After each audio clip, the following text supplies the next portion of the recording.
प्रिय विद्यार्थियों, मैं डॉक्टर M.K. शर्मा से आचार्य गणित राजकीय महाविद्यालय राजगढ़ अलवर आज BSc पार्ट द्वितीय गणित वर्ग के विद्यार्थियों को प्रथम पेपर वास्तविक विश्लेषण के अध्याय रीमान समाकलन को सतत बनाते हुए कुछ कॉन्सेप्ट्स और प्रमेयों के बारे में आपसे डिस्कस करने जा रहा हूँ। सर्वप्रथम मैं आपको डार्बो योग के बारे में बताना चाहता हूँ। विद्यार्थियों, जो भी कुछ हमने पीछे अध्ययन किया था, गणितज्ञ डार्बो ने उन शब्द को सम्मिलित करते हुए और एक नया नाम दिया जिसको डार्बो योग के रूप में जाना गया। कोई फलन f संवृत अंतराल AB पर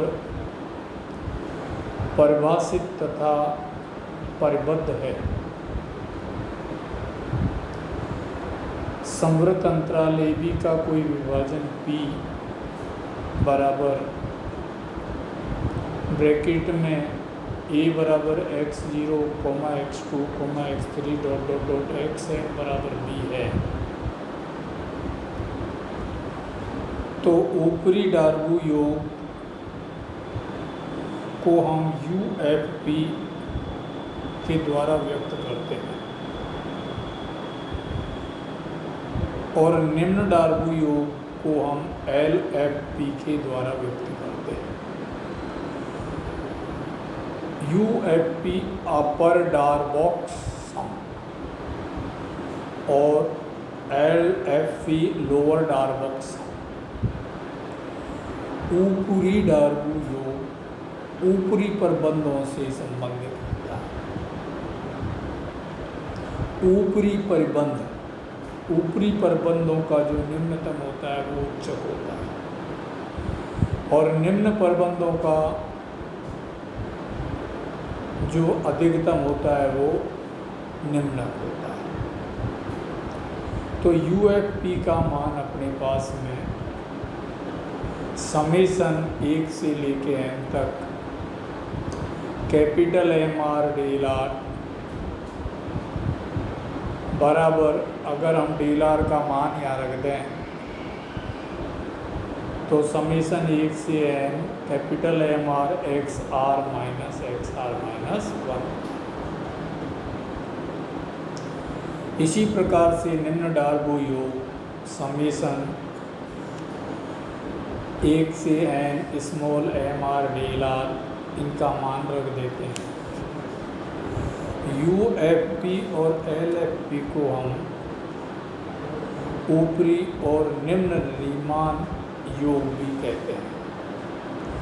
यहाँ पर कैपिटल MR और स्मॉल MR आरवें उपअंतराल अर्थात XR माइनस 1 XR के अंदर क्रम से उच्चक और निम्नक को व्यक्त करते हैं।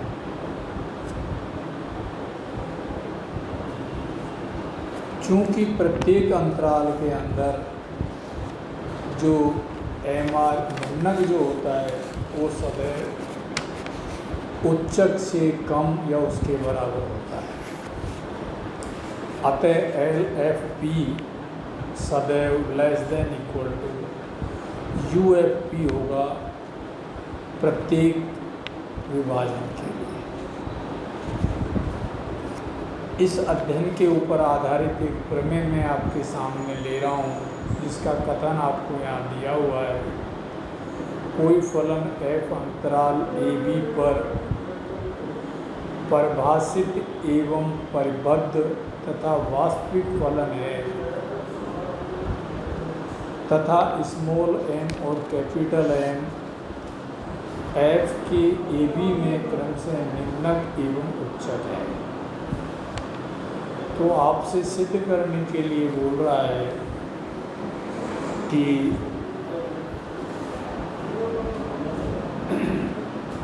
Small m B minus A less than equal to L F P less than equal to U F P less than equal to capital M B minus ए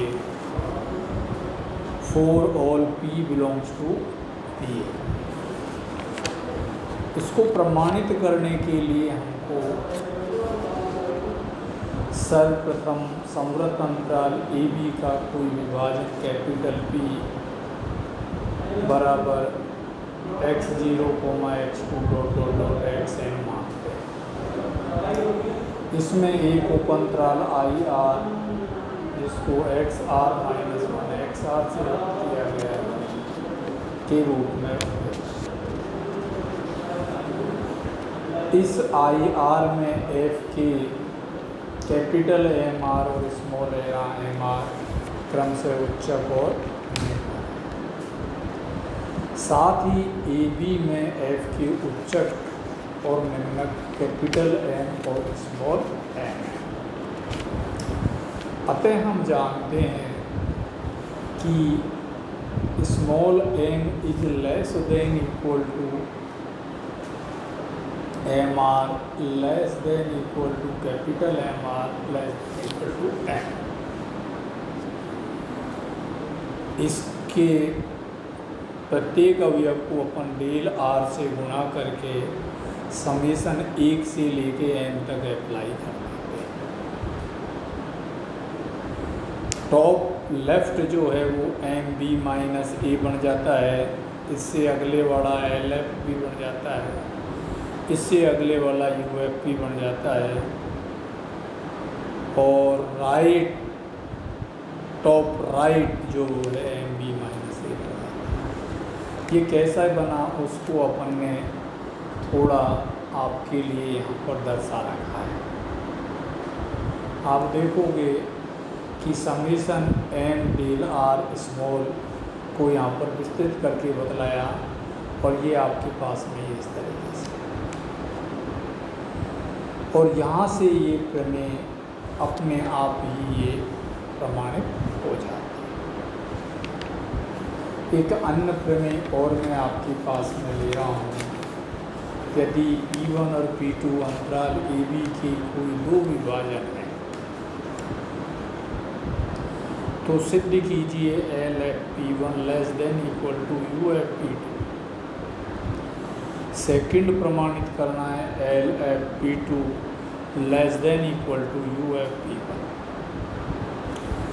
अर्थात निम्न डार्बू योग किसी भी ऊपरी डार्बू योग से अधिक नहीं होगा। इसको प्रमाणित करने के लिए हम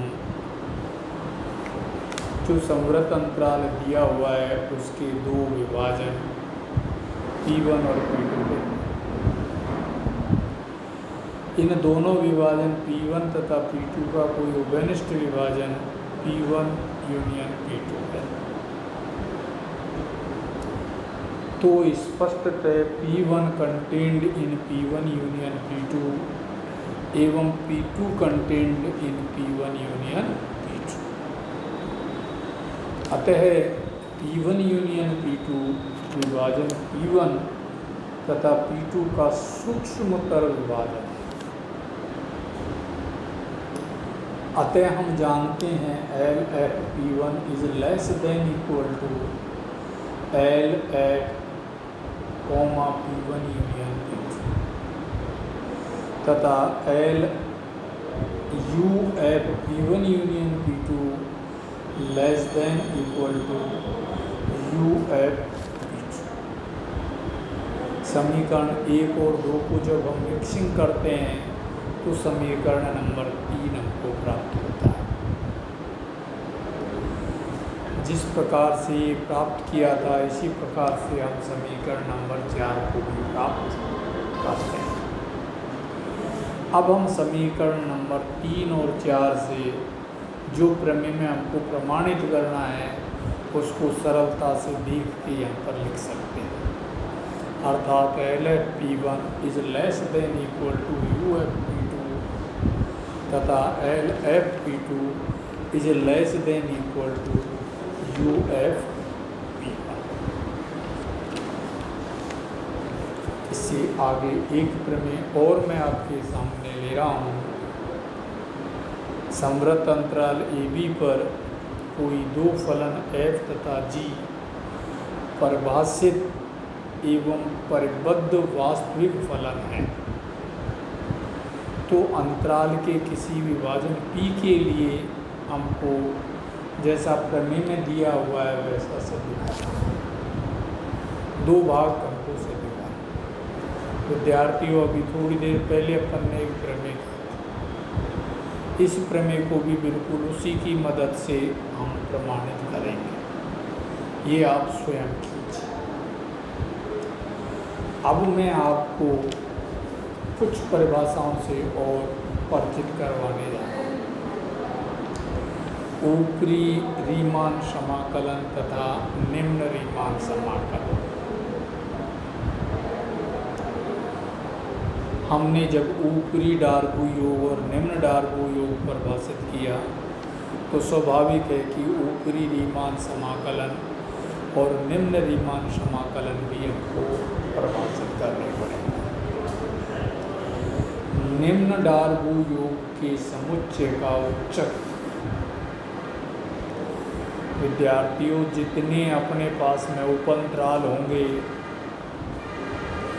उन प्रत्येक उपअंतराल का अपना अलग अलग निम्नक होगा। प्रत्येक उपअंतराल की अलग अलग लंबाई होगी। तो निम्न डार्बू योग के समुच्चय का उच्चक निम्न रीमान समाकलन कहलाता है और इसे हम integration a bar b fx dx के द्वारा व्यक्त करते हैं और इसका मान अपने पास में सुप्रीमम LFP जबकि p belongs to p a b को व्यक्त करता है। इसी प्रकार से जो ऊपरी डार्बू योग का समुच्चय है वो ऊपरी रीमान समाकलन a integration a b bar fx dx कहते हैं, अर्थात a integration a b bar fx dx बराबर इन्फीमम u एट p जबकि p belongs to p a। ये जो p a b है ये विभाजनों का समुच्चय। अंतराल ए बी पर ये अपने पास में ऊपरी रीमान समाकलन और निम्न रीमान समाकलन। अब मैं आपको रीमान समाकलन की परिभाषा बतलाऊं। किसी संवृत अंतराल ए बी पर परिभाषित वास्तविक एवं परिबद्ध फलन f रीमान समाकलन कहलाता है यदि इसके ऊपरी रीमान एवं निम्न रीमान समाकलन समान हो, अर्थात a to b fx dx बराबर a bar b integration fx dx बराबर integration a b bar fx dx। इन समाकलनों के उभयनिष्ठ मान को f का ए बी पर रीमान समाकलन कहते हैं। आज हमने आपको रीमान समाकलन कैसे परिभाषित करते हैं वो बतलाया। अगले व्याख्यान में इससे आगे इससे संबंधित कुछ प्रमेय और रीमान समाकलन की एक अन्य और परिभाषा में आपको बतलाऊंगा। आज का अध्यापन यहीं पर विराम करता हूँ। धन्यवाद।